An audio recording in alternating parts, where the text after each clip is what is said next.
Hello, welcome to all of our guests tonight.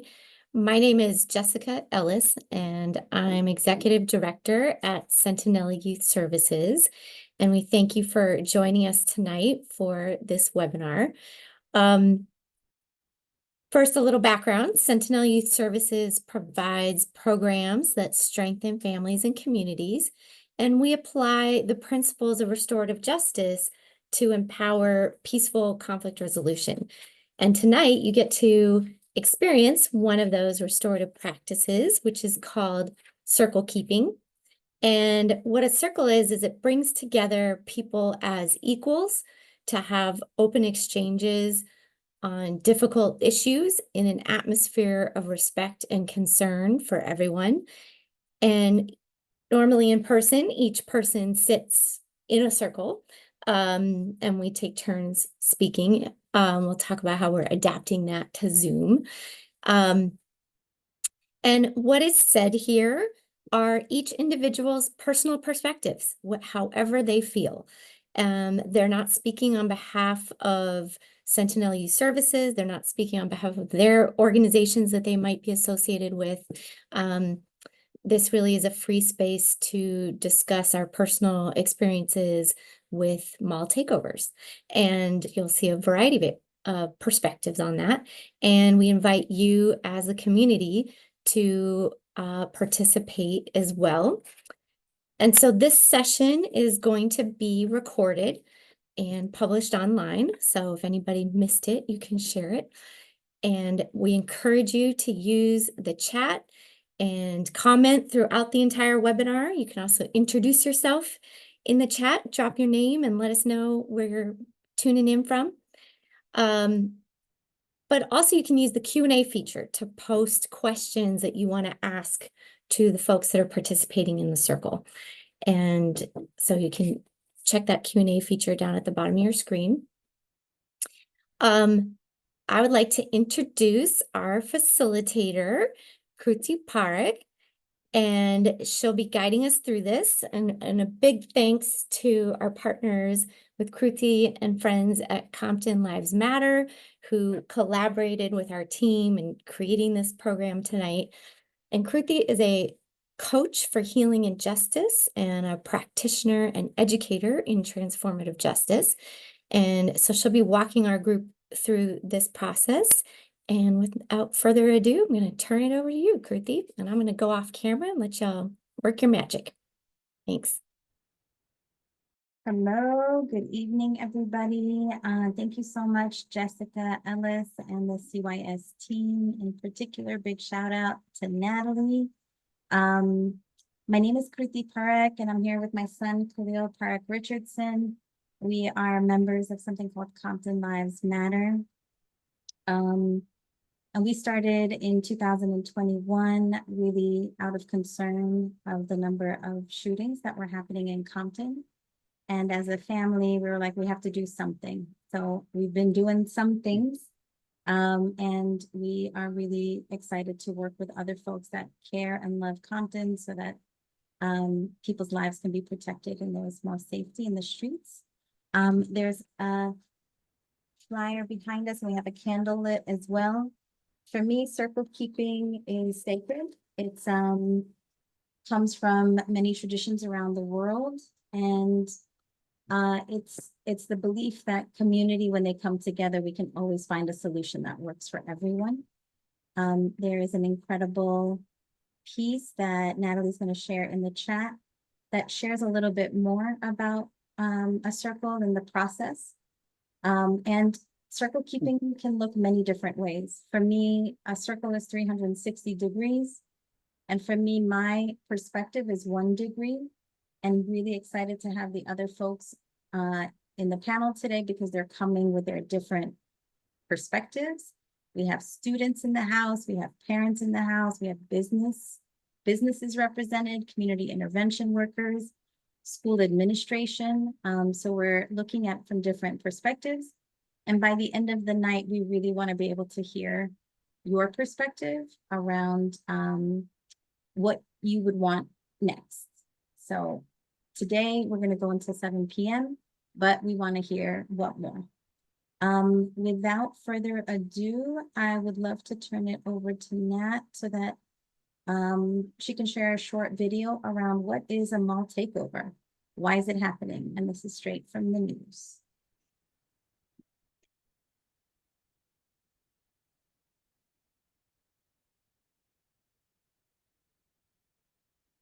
At least 2 malls in the South Bay were on high alert tonight after authorities learned of planned teen takeovers organized on social media. Yeah, the flash mob gatherings have led to fights and other rowdy behavior in recent weeks. And tonight's planned takeovers were supposed to go down at the Del Amo Fashion Center in Torrance and the South Bay Pavilion in Carson. But police were out there in force to head off this trouble before it even began. KTLA's Chris Wolf is live in Torrance, and that's where he spoke with concerned shoppers about the mall mayhem and the new security measures. Chris, what are they saying? Yeah, that's right, Karine and Rick. We have been here all day at the Del Amo Fashion Center in Torrance. We've had another crew positioned at the South Bay Pavilion, also known as the Carson Mall in Carson. Bottom line, apparently law enforcement working with mall security were able to quash any planned chaos today. It's a troubling, dangerous, violent trend. Teenage takeovers of malls and public spaces organized through word spreading like wildfire on social media. Nearly 1 week after young people stormed the Pike Outlets shopping center in Long Beach, where throngs gathered to watch 2 females pound each other, shortly before a shooting nearby left a boy injured, another threat surfaced on social media. Torrance police say they learned a takeover was planned by youth from around LA County at the Del Amo Fashion Center this Saturday. Back in December, as many as 1,000 young people rushed the Del Amo Mall, causing complete chaos and prompting police in riot gear to respond. Officers eventually arrested 5 agitators. Police Chief Jay Hart warns there will be zero tolerance for this kind of criminal behavior.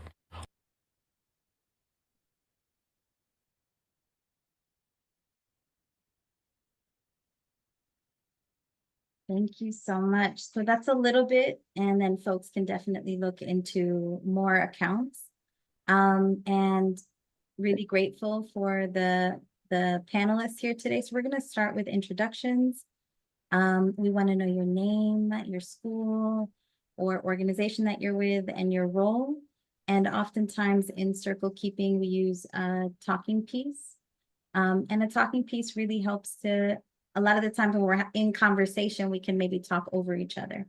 And we want to make sure that that doesn't happen when especially when we're addressing very challenging issues. And so a talking piece is something that we've used in circles to make sure that each person gets to speak one at a time. There's an object so that people know that when you're handing it off, that they're going to stop talking and they're going to start listening more intently. And then the next person gets to go. So without further ado, I'm going to stop talking and I'm going to pass it to you, Maisha. Hi, everyone. I'm a senior at Compton High. There, I play the role as school board member for the Compton High Unified School District. So I try to check in with my community, figure out the issues going on all around campus, and make sure that overall we're making sure that Compton High is a safe community and place. My talking piece is my phone, specifically because I think during this topic, we have to realize that our phones hold power. They're more than just a way to play games and look at social media, but having a phone gives every single person the power to move the masses. And I feel like when we discuss mall takeovers today, we also have to talk about how much power every single person gets with their phone. So thank you. And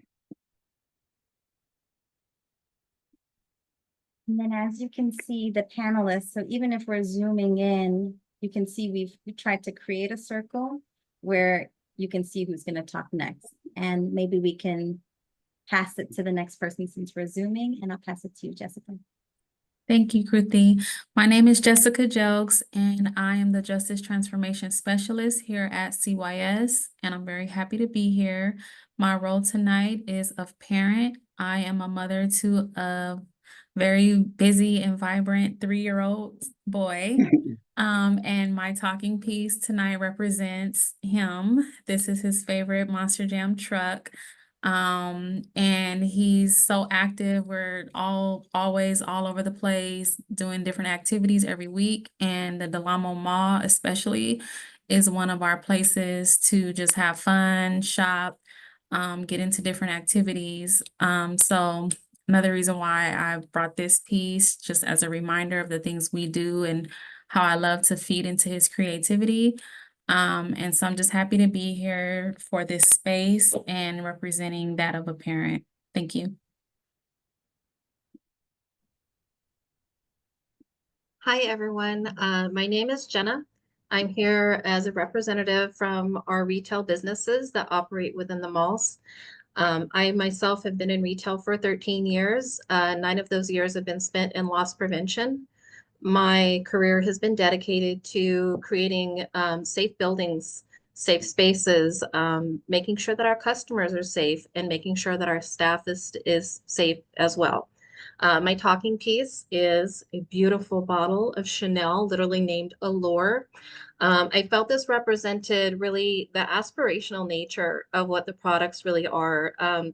Just the fact that people come in not because we have something they need, but we have something that's going to make them feel a certain way. Even if it's just walking through the building, whether they purchase or not, the idea is for them to have a great experience and leave feeling better than they came, or maybe just feel better while they're here, which I think fragrance does. And then it disappears no matter how much money you spend on it. So feelings are fleeting. Good evening, everybody. My name is Hector Rosales. I work for Southern California Crossroads. I'm a crisis intervention worker. I do intervention in the city of Compton. I work all through the city of Compton, East and West Rancho Dominguez. Yeah, I'm here because, of everything that I see in the streets. I've been working out in the streets every day, and I also work along with the youth. I work inside Compton High School sometimes when it's asked of me. And my talking point today would be this light. As you see, it changes colors and all that. And with the recent elections, things are going to change. Laws are going to be implemented, new laws are going to be implemented and everything. So we better be expecting the changes that are about to come. That's why I brought this. Thank you. Hello everyone. My name is Dara Castro. I am a senior at Compton High. I am 17 years old. And my talking piece for tonight is my mirror, because we are reflecting on the mall takeovers and how big of an impact it is now on having family time. And for me, family time is very important. And going to the mall for me, just enjoy shopping. Hi, my name is Miss Federico. I'm an administrator of instructional programs at Compton High School.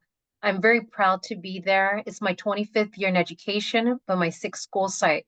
I worked from Watts to South LA to Glendale to Glasell Park, Highland Park, and now in Eagle Rock. And now I'm at Compton. Born and raised LA, Chicana, Mexican American, first generation. I know that I'm here to keep up with the matrilineal role of my ancestors, especially the women of my families who have been proactive in Mexico and not just away from this country, but here in the United States of America for social justice for communities who are underrepresented here within the United States of America. And I really want to make sure that I, leave an impact to my students, and I'm proud of them for being here for Daira and also my Shea, because it's really important that we teach our youth that they can lead also. So thank you so much. And I'll pass it on to Carly. Hello, my name is Cleo Park Richardson. I'm a junior in high school, attending Bourbon Day Jesuit High School. And then my talking piece today is my headphones. To me, it personally signifies not only privacy, but also listening with open ears instead of being their own personal thoughts and feelings. That's a huge thing for me and something that my mom instilled in me since I was a little kid. And I passed it on to my mother, to the team. Thank you. It's really special that we get to do this together, and especially now that Khalil is 16. And I'm a very passionate organizer, advocate. I am an abolitionist. Transformative justice means zero system involvement, and he does not agree. So for me, it's been really important to make sure that there's a space where we can both share exactly how we feel without there being a right and a wrong. So also just want to, mention a little bit more about circle keeping. So what you experienced so far, and again, the goal is that everybody is having circles everywhere, whether they're community building circles or conflict resolution circles or community intervention circles. And it starts with introductions. It starts with some getting to know you. Hopefully, folks in the audience got to know each of our panelists just a little bit about their personality, what they care about, their personal lives. Then the next is going to be really going deeper into the subject. So we're going to ask the panelists, how do mall takeovers impact them personally, their families, their communities? Then we're going to go into a more open discussion where anybody can chime in because we want to get to the root of the issue. And then we want to turn towards solutions. What can we do? What can the general everyday person do to interrupt the mall takeovers? So to get us started onto this next round, I'm going to invite Maisha again to please tell us a little bit about what impact do mall takeovers have for you, your family, and community. Okay, it's a little bit harder to talk about my family specifically because luckily we haven't been too involved on mall takeovers specifically. However, when it comes to my friends and like people around me, I feel like it has a really bad impact on how we view ourselves as a people.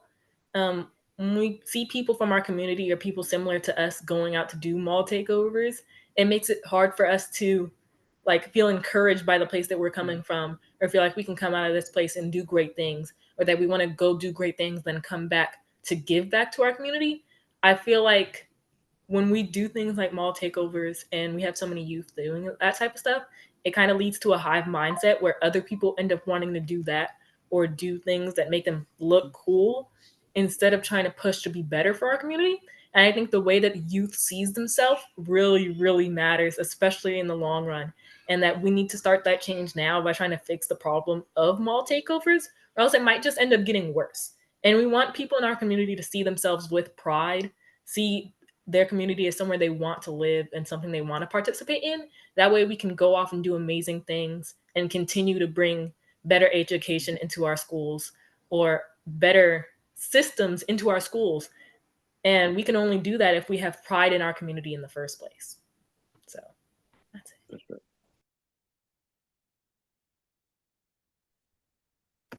Sorry, thank you. That's my part. Great point, Maisha.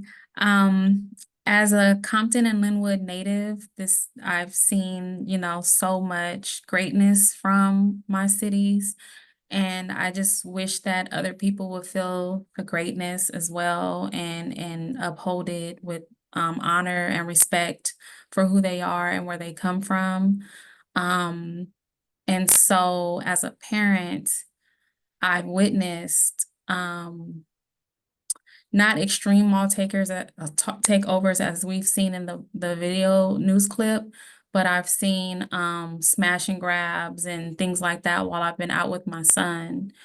And one, that's not any behavior that I wish that he'd like pick up on and witness and see, and it's frightening to see it in person. And you think of safety first, and then from there you think of, well, maybe I shouldn't shop here. Maybe I should shop elsewhere. So then that takes business away from the city that I love so much. So wherever we go, I'm always thinking of the best, safest scenario for my son and I to be out and about. I'm often, looking behind my back and making sure that everything is cohesive and when I see a big crowd of kids, I do get nervous. You know, I'm just gonna be honest in saying that. And it doesn't really matter like the color of their skin or anything like that for me. I just get nervous because I feel like, you know, maybe something negative is impending. Um, and so that's just something that is always in the back of my mind now. Especially with like, you know, maybe shopping after it gets late or something like that. I'm just like more selective on where I am. Um, and yeah, just overall, it's just like a safety thing for me and making sure that I'm in certain spaces where maybe something won't happen, you know, but you really can't gauge that. So it's put like a little like, you know, anxiety in what I do every weekend, it seems. Thank you. Well stated, and so interesting to hear you say that you're choosing your times for shopping according to the behaviors you see. The impact that I can see as somebody who's been in retail, um, obviously we have a great deal of safety concerns, not only for the building spaces. We've had fires started, we've had balloons pop that people are concerned, maybe gunshots, etc. But we also have a lot of great people in our stores. We have everything from, you know, toddlers to seniors that could potentially be injured just in the situation with people running. This isn't just a corporation. This is a building full of people's mothers and daughters and people's sons and husbands. These people here, they want to be safe as well.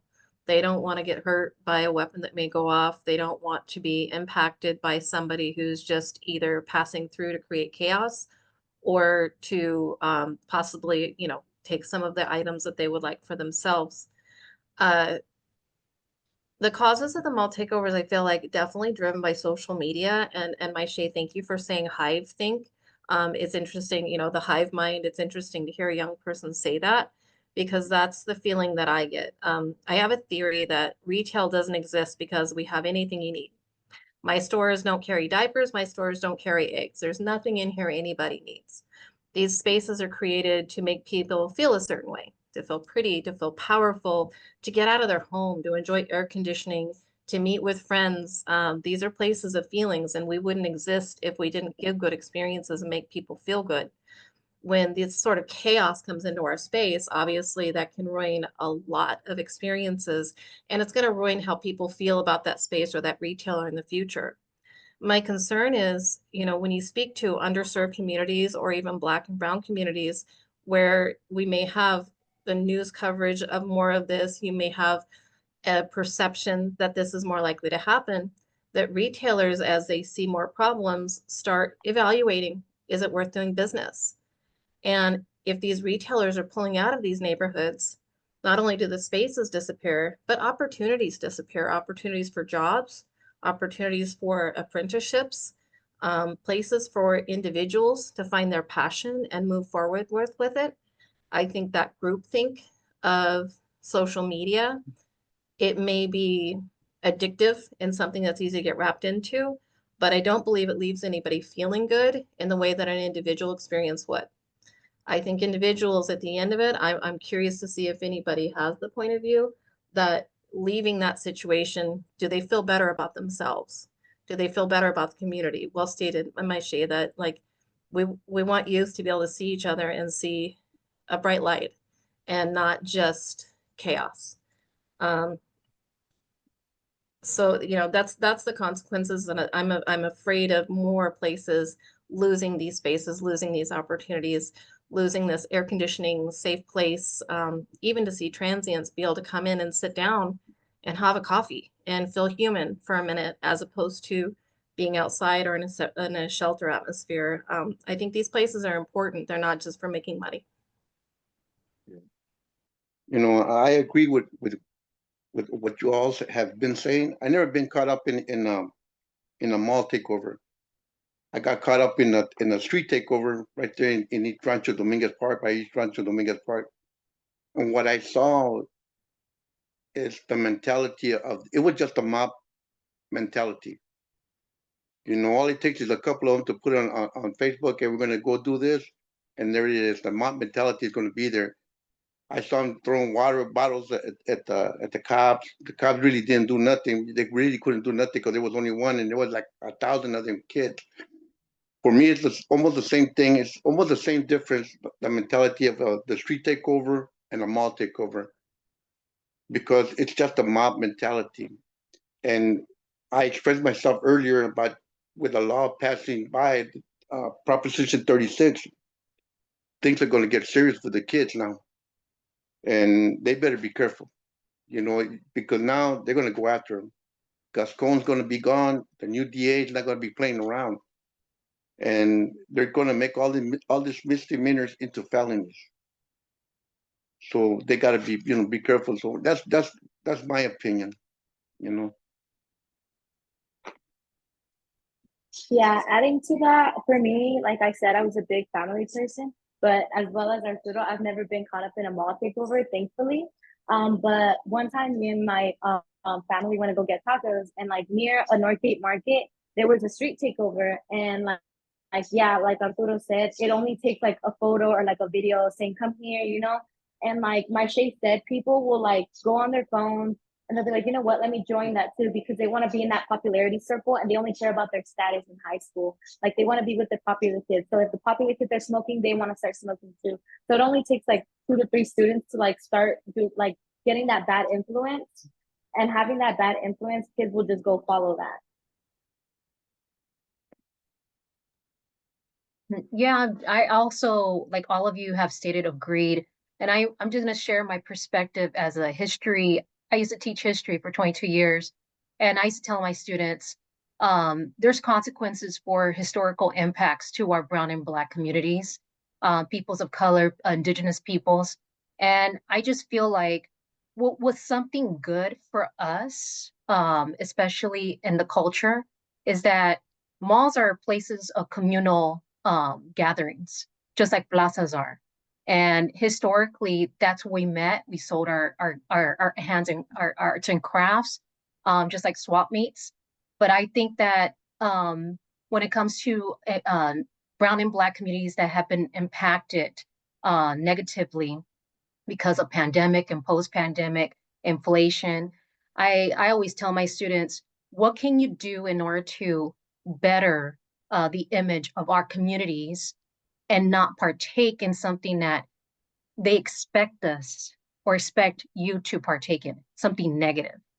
I want to, as an administrator, to still educate my students and say, what was something good and something beautiful of community and coming together, we have to make it better for generations to come.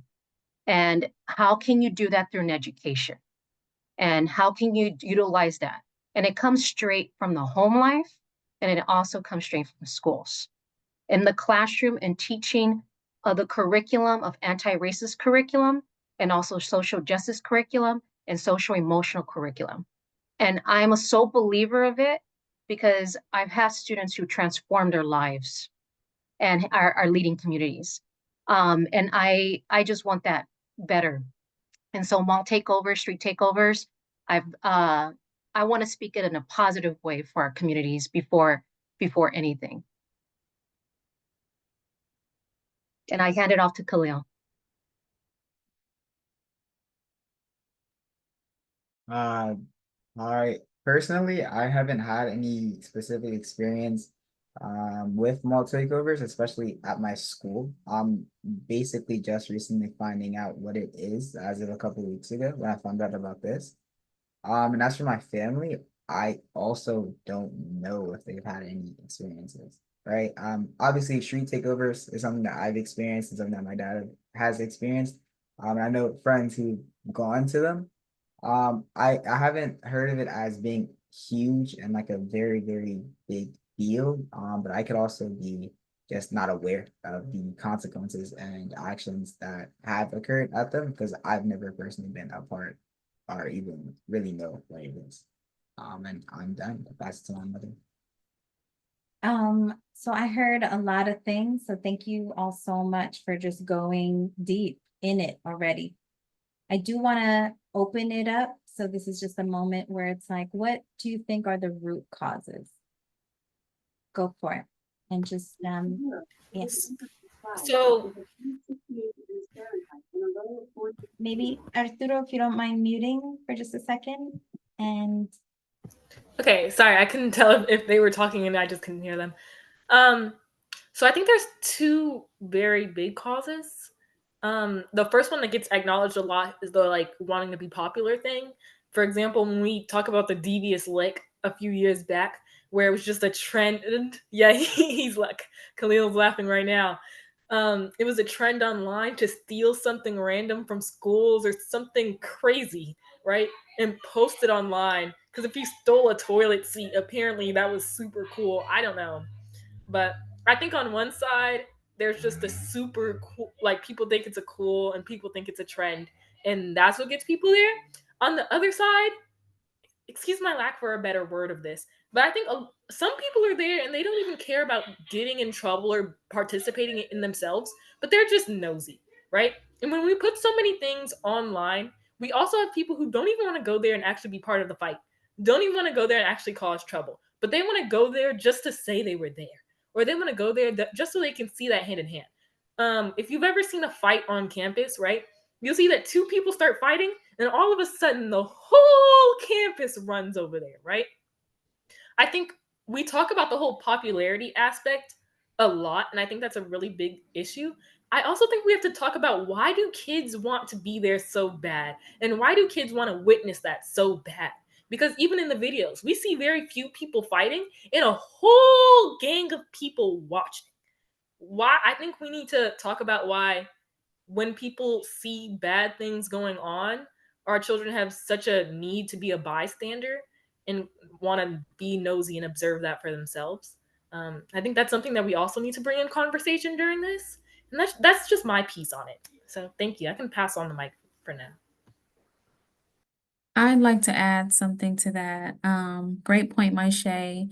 Um, I feel like the youth need something. They need something to look forward to. They don't have very many like activities and outlets.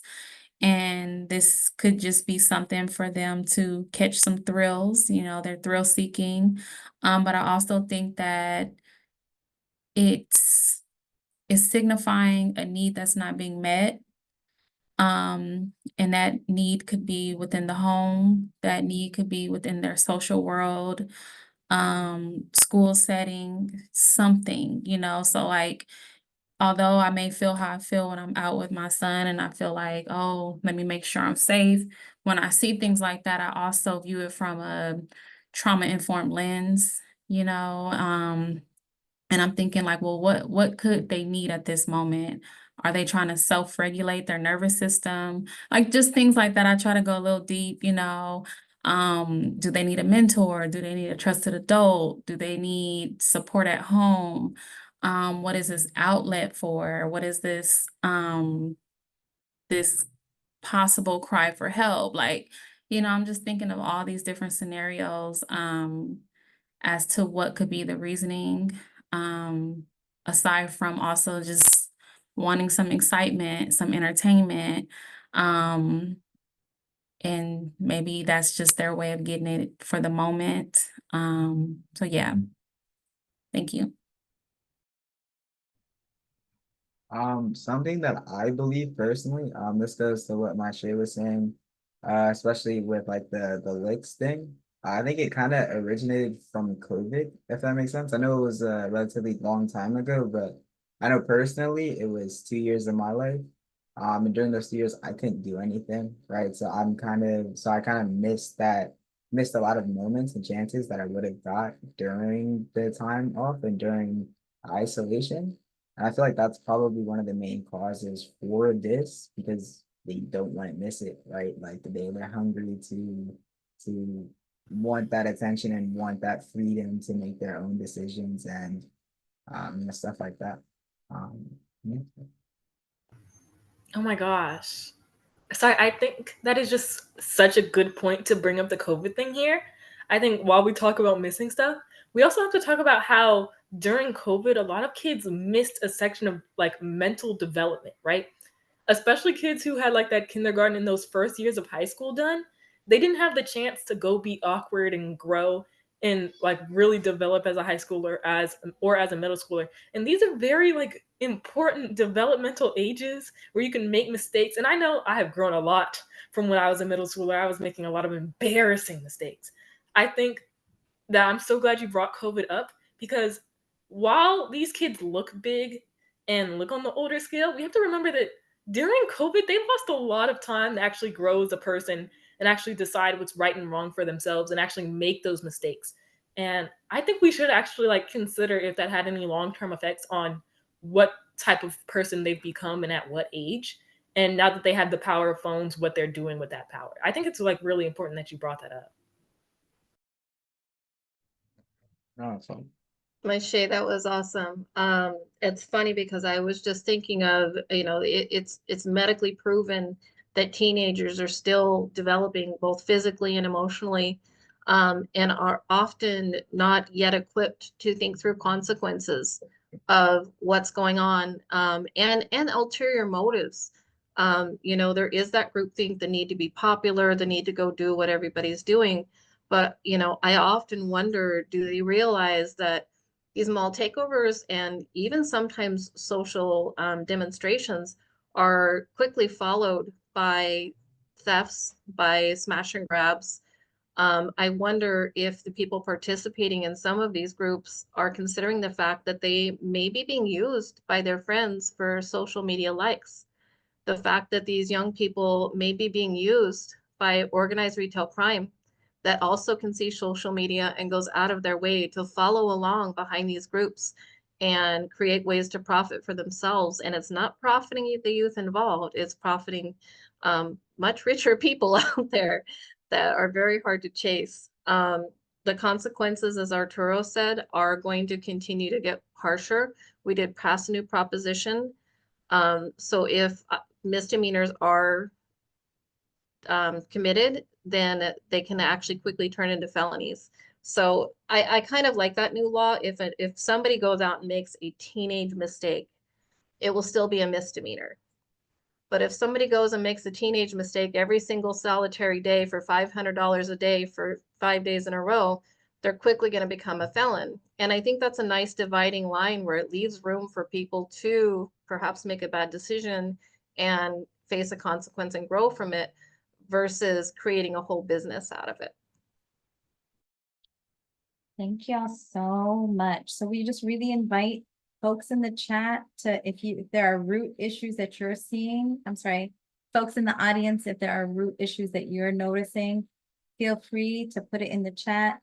Khalil is like, can I say one more thing, Mom? Can I say one more thing? This is great. And actually so many different points. We could do another circle on just individual points. So just as you're thinking about circles that you're gonna facilitate, and and super important to always talk about the issue and then always have plenty of time for the solutions, right? Otherwise it's very discouraging. So we wanna move to solutions, but I'm gonna pass it to Khalil and then I'll ask the next question, and Maisha, you'll start us off again. I forgot what I was. Yes, no, I'm just kidding. Remember? No, I'm sorry. Okay. So in this next question, right, we want to hear from you panelists and from the audience in the chat. What can you and everyday community members do to address the mall takeovers and the consequences of mall takeovers? Again, panelists will go, and inviting guests to please put it in the chat. Okay, I'm first up. I think I wouldn't say that we have a fight culture, but I think the way that we discuss fights right now, especially as children, isn't as negative as it possibly could be. Right now, it's kind of encouraged, like, oh, if someone did me dirty, now I need to fight them. I feel like as a community and as parents, we need, and even as children, not to say we need to start clowning anyone who gets into a fight, but I think we need to start looking at fights as other than just win or lose, but as both of y'all are kind of embarrassing us and y'all are like taking away from our community. I think that when, even especially kids, because I feel like adults can say things and kids don't really listen, but I feel like when we can start getting kids to really see fighting as not worth it and not worth their time and just a complete embarrassment, and I think that starts with kids. I hate to use this word, but I think this starts with kids clowning or like making fun of other kids who start fights. We need to start making sure kids actually know that that's not okay and that's not cool. And the way we can get kids to start thinking that that stuff isn't cool is by making other kids tell them that that is not cool at all, right? I think that's a very big part of that, is that we need to change the mindset of kids by changing the way they think as a group through other kids, which kind of sounds weird out loud. And I think we need to start using our social media to really push out the positive in our community. We talk a lot about the down, and like Miss Federico was saying earlier, we also see a lot of good come out of our community. And I think we need to really start highlighting the good and showing the kids that there is an opportunity to do good, and that that stuff is really worth it, by really showcasing the kids who are doing really, really well at our schools and really, really well at our communities. Because that they're there and I meet them every single day. I'm sure people who are at schools meet them every single day. I think we focus a lot on the things we need to change in our community, but we need to highlight what kids are doing really, really well in our community, so that way children and students can look up to those people. So thank you. And I will pass it on. Great point again, Maisha. I talking piece. I forgot to like hold this, but I think it really comes down to reinforcing humanity, understanding that we're all growing, even in our adulthood, we're still forming new aspects of life and adjusting to the ups and downs, understanding the teenage brain, impulse control. Although I'm often, concerned and, looking over my shoulder and things, I'm also very like approachable. So when I do see a group of youth or just maybe one-on-one, I always say hello. I check in with them. You never know how that one-on-one like conversation impacts them. So for instance, if there's a youth like selling candy in the parking lot, I don't just say no, no, thank you, and walk away. I use that as an opportunity to just, pick their brain a little bit, see what they need. And I do that often. And I think if it just took more adults checking in, tapping in with these youth, they'll feel more accountable. They'll feel more supported. They'll just be more a little more mindful of their behavior, or of like the checks and balances sort of things. Like when I grew up, I knew I couldn't just act any old way, because even that adult who's not even attached to me, not related to me, would probably speak up, and give some positive advice or feedback. So I think maybe just getting back to that, not living in such an autonomous way. I know life is coming at us fast with all these different laws and inflation, and it's a lot going on. But if it's a lot going on for you as an adult, it's a lot going on for these youth too. So just taking the time to check in, and just being that person, even in that moment, you know providing them resources if you can. It's not even have to be job related, but just something like piece of advice or anything like that, encouragement, upliftment, and it may go a long way with them. So that's what I think we could do to start. Thank you. So I am the consequence.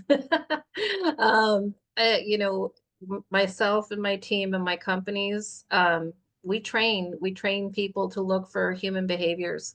We train our teams to look for the start of gatherings. We train for people to look for the indicators that show us that people might steal, or cause chaos.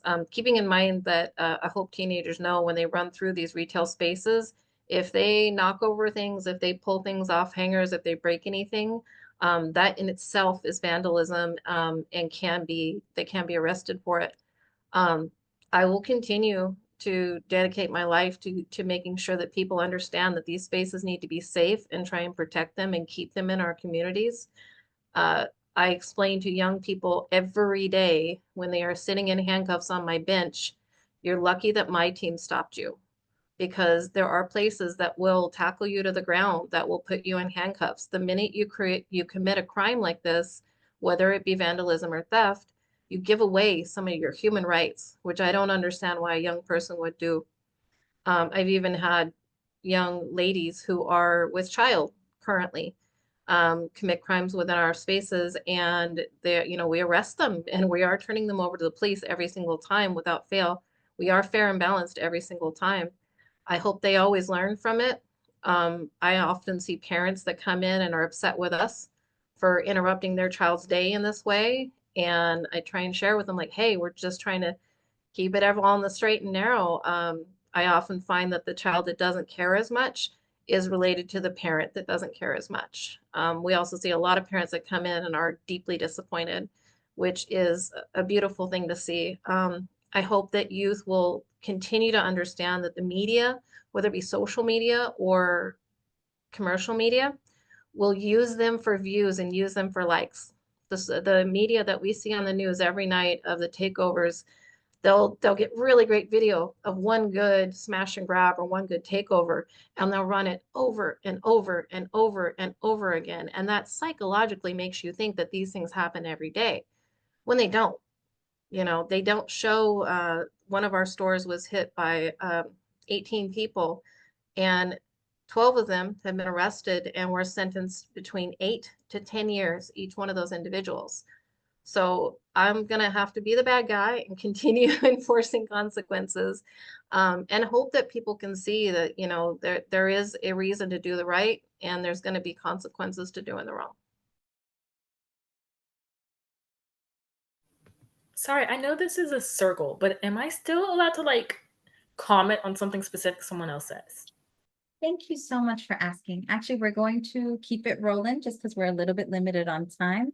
But I do want you and others to think about what's next after this conversation. So if you want to put that in the chat or for others, and we'll pass it to you, Arturo.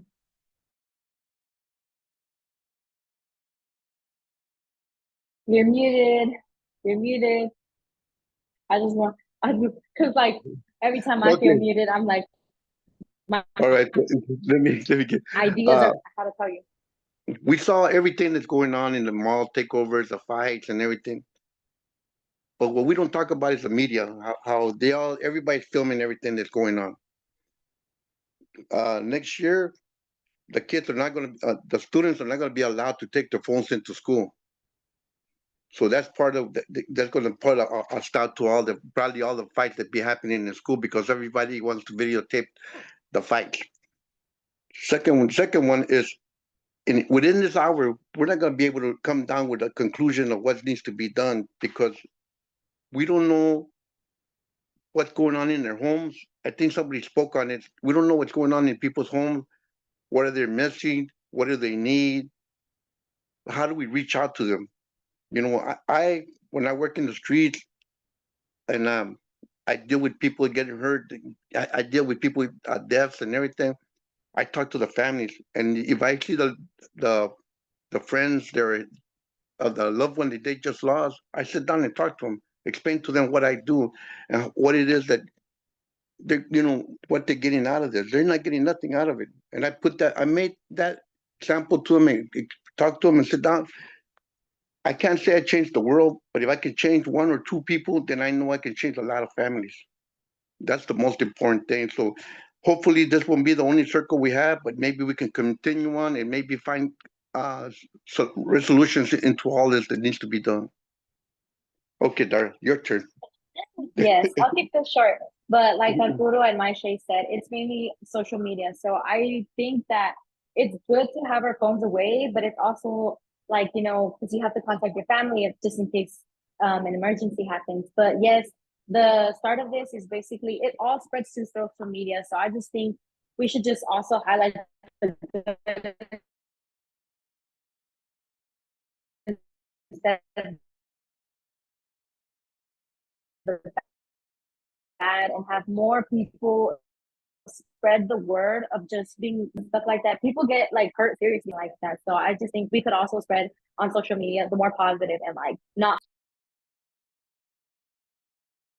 Thank you, Daira. And I'm a sole believer of the human contact. Just like Arturo stated, if I can reach one student when they come into my office as a behavior intervention administrator, or when I give the students to the wellness center with I have 2 social workers on campus, or if I have the psychologist, the clinical psychologist, or just a mentor, or even community partnerships, even the school counselors, if they can reach those students of our 1,500 populated high school at Compton, I know for a fact that we have to continue focus groups, assemblies that are preventive and also interventions. We just can't just have these circles and just leave it as that. We have to apply it and go back to school and say, okay, I'm going to use this in order to say mall takeovers education about it in assemblies or focus groups. We just had the Street Racing Kills organization of Lily Quijada, and she came in and did focus groups with our students on tier 2, tier 3 levels. And it was impactful because they heard a message from someone that went through what they're going through. So they need to see more role models that have overcome obstacles that they can actually prevent it within their lives. So I do believe in role modelship and mentorship, and we can do this. We can continue on working on this. So I'll pass it on to Khalil.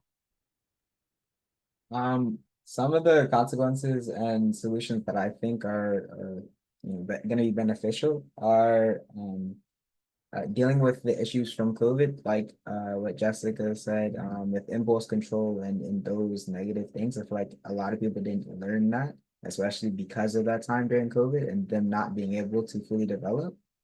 So I think addressing that would be huge, and you can address that by giving people like jobs or allowing them to express themselves more freely, like through art or music or whatnot. And then additionally, I think bringing awareness to a lot of things, such as Prop 36, because a lot of people don't necessarily know what it is or know that they're going to be harshly punished if they continue to do things like this, right? I think just awareness in general is a huge thing that not a lot of people have passing on. And then also want to just plug in, especially for businesses, and Jenna's so happy that you're with us today. Community intervention workers like Arturo are incredible alternatives to arrests and incarceration. Thank you, everybody, so much. We have a few minutes left, and we want to invite folks to ask questions. We do have a question from John, so I'm going to read it out loud and see if anybody wants to answer. If anyone has talked with someone who has participated in a takeover or a smash and grab type action, I'm curious if they said anything about how they felt about it afterwards. Go ahead, Michelle, and then Daria.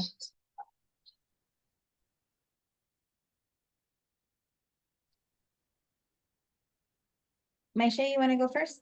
Oh, sorry. Yes, I have. I think this ties back to what I was saying earlier about just wanting to be there. Anyone who I've talked to who's been to one of these events or very similar events, I think they talk very highly about, oh yeah, I was there. I was there. And I think a lot of them don't really tie any emotions to it or any like, oh, I was wrong to it. A lot of them are, they care a lot about experiencing it in person, right? And yeah, anyone who I've talked to, they talk about how like excited they were to be there, and when you see their face when they talk about it, they just seem like they had so much fun just being there in the moment and seeing that happen. I see that as a negative thing, but that's just what I'd say they felt. I'd like to add, I've worked with a couple kids who have partaken in a mall takeover, and it's been various answers. One youth said he was simply bored. He was bored sitting at home. He was homeschooled and he gathered up some friends and did what he did. Another was actually with some like family members, like mom, cousin, auntie, and he said that he felt the need because they needed things to sell in order to provide for themselves in the home. Um, Another youth was really remorseful, said he was very embarrassed because now he has to see the video over and over and over again. People are witnessing him and pointing him out as that one kid who did XYZ. So it varies. And when I work with these kids, I just help them unpack all of that and we would just work towards the next steps on how to prevent that for next time. Yes, I will add to that. I actually went to the mall not that long ago just to go talk to like random people. So I just like went up to two people and two people actually had like the same like thing. They had two different perspectives. One was like, oh, I wanted to be there because obviously like you feel left out. So obviously I guess he had no friends or whatnot. And he was like, I just want to be part of like a group or something. So I guess going to like these takeovers is a kind of like acceptance into like that popularity status and whatnot. And then I talked to this girl and she had told me she was part of one, but she didn't like it because she was influenced by her friends. So I think it does talk to just one person just to get you to influence just a whole group. So yeah, that's what I got. I just want to take a moment and say thank you, everybody. I know we only have a couple of minutes left. I'm going to pass it to Natalie in just a second.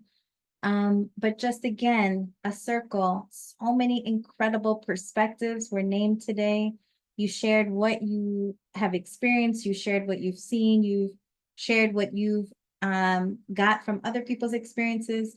We're really curious what next from here, from the audience, from the panelists, if you could put it in the chat so that the organizers can think about what more we can do together. And I will pass it to you, Natalie, to give us some information.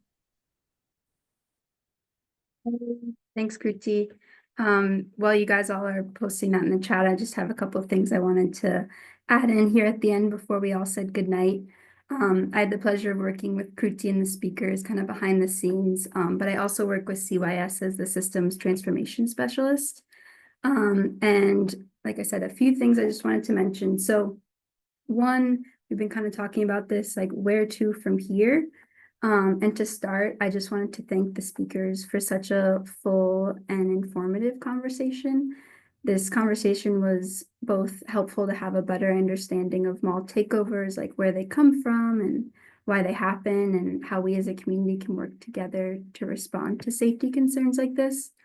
But the conversation also was helpful to see a community conversation like this take place in general, like to see a space for different perspectives come together to address sometimes tough subjects, and to hear from one another, ask each other questions, voice concerns, and work towards informed solutions like you all did so well tonight. And we do really hope to continue hosting conversations like this, focusing on other important topics. And so since this conversation is something we'd like to integrate into the community, and since this is our first time doing something specifically like this, we do really want and need your input. And so we created a survey for anyone that's interested and has a couple minutes of extra time to give your input, add any ideas, and then you can also let us know if you feel how this webinar went. And so Whitney's going to add that link into the chat right now. So thank you to anyone who's able to do that. Also, we know some of you watching are parents in the area, or maybe you know parents in the area. So if you fall into that category and could use support with communicating with your kids or benefit from family mediation, where kids and family come together with a trained mediator to build on communication techniques and create family-based goals to work on together. I just wanted to mention that CYS, our organization, has free family mediation programming available, and it's called FARS. It's an acronym, FARS, Families Able to Resolve Conflict. And Whitney also is going to put CYS's info in the chat for any of you who are interested in that type of programming. And finally, we're going to be following up with everybody who registered to this webinar with a PDF version of the Circle one-pager that we linked earlier. We're also going to include the link to the webinar recording if you want to rewatch it or send it to anybody. And I'll also include some CYS contact information like our social media, newsletter, and donation link. And that's everything. So thank you all so much. Thank you to our facilitator, Kuti. Thank you to our speakers. You guys all were amazing. And I think this is the beginning of many more great conversations. So thank you all. Have a really good night. Thank you all.